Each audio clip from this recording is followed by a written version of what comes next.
of Prime Minister Netanyahu's re-election and his statements just before Election Day that he didn't see a Palestinian state happening, White House officials said the U.S. might now stop protecting Israel at the United Nations, a reversal of decades of policy. As we just showed you in our interview with the Prime Minister today, he offered a clarification on his position, suggesting he is still open to it, a Palestinian state, under the right terms. You would think that the Obama administration would be thrilled about this. This is what they say they want. Instead, across the board today, we witnessed something very different. Watch. I'm just wondering why the White House is being so selective with the rhetoric that Prime Minister Netanyahu has used to base these considerations to policy going forward. Because of his comments days before the election, it does raise questions about his commitment to that solution. Why are you willing to put more weight on those comments than you are today? Certainly the Prime Minister's comments from a few days ago brought into question whether he was remained committed to that. Why do you assume that his comments, why do you assume that he's lying today? I think he was the Prime Minister 3 days ago, so certainly we can't, forget about those comments. Moments ago, I spoke with Charles Krauthammer, a syndicated columnist, Fox News contributor, and author of Things That Matter, which has sold more than 1 million copies. Charles, thank you for being here tonight. And so why do you think the White House is refusing to accept the Prime Minister at his word today and instead accepting him at his word earlier this week? Look, this is a very cynical move on the part of the administration.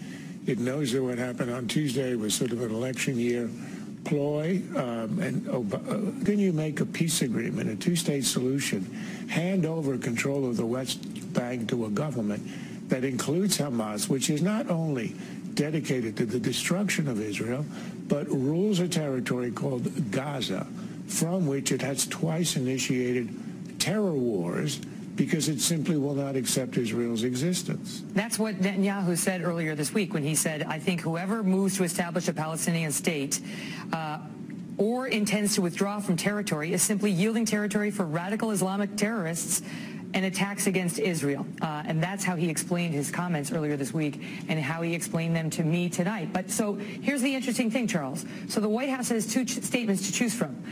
The one he made earlier this week and the one today. And they've chosen the one that's more contentious, the one that they say they don't want, the one that, happens to open the door, in their view, to them bypassing Israel and Netanyahu altogether and going to the United Nations.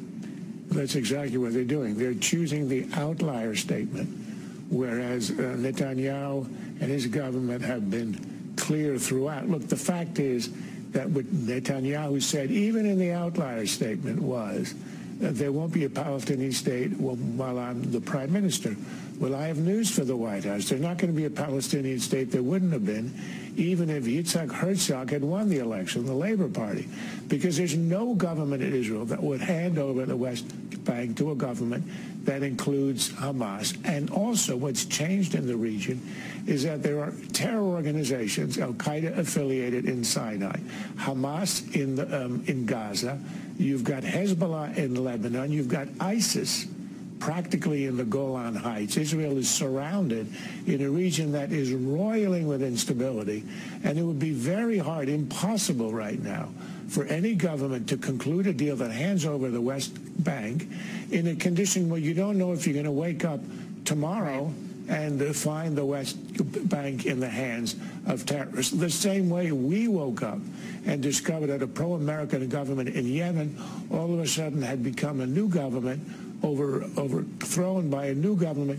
that is a client state of Iran, and we had to evacuate our embassy in a panic. In the meantime, Josh Earnest came out today and said, well, election rhetoric has consequences. Words matter, he said.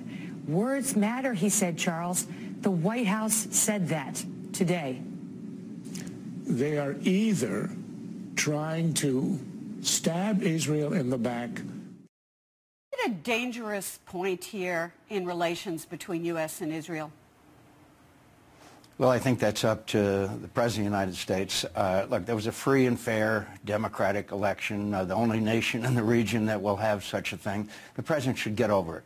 Get over your temper tantrum, Mr. President. It's time that we work together with our Israeli friends and try to stem this tide of ISIS and Iranian movement throughout the region, which is threatening the very fabric of the region. The least of your problems is what Bibi Netanyahu said during an election campaign.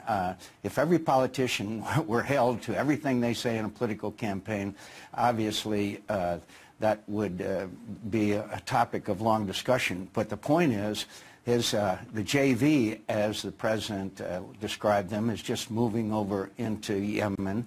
We see this horrible situation in Libya. We see ISIS everywhere in the world. We see the Iranians now back they're gonna massacre a number of Sunnis, and it is the guy in charge is a guy named Soleimani who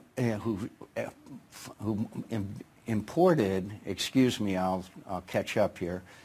Soleimani moved thousands of copper-tipped IEDs into Iraq and killed hundreds of American soldiers and Marines, and the President of the United States is praising the mullahs and their behavior in the region.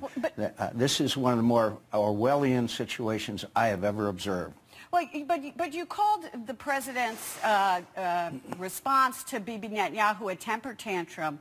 Why is it a temper tantrum if Netanyahu ostensibly rejects during his campaign the very basis for decades of American policy heading towards some kind of a peace process? Should the president just sort of pay no attention to that? I think the president maybe shouldn't like it, but thousands are being slaughtered by ISIS. The Iranians have now taken over the major capitals of Lebanon, Syria, Beirut, and Baghdad.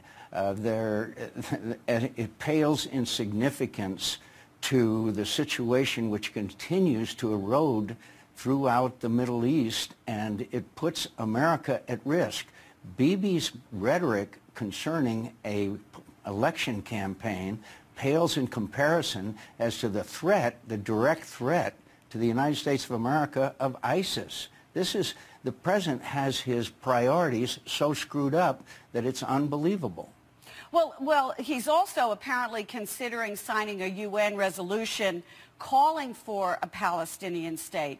What would be your reaction if he did that? And should he even be considering that? Of course he shouldn't be considering it. And second of all, if he does that, then it would be approved by the UN, then the United States Congress would have to examine our funding for the United Nations. It would be a violation because the president's anger over a statement by Bibi, by the Prime Minister of Israel, it would contradict American policy for the last at least 10 presidents of the United States.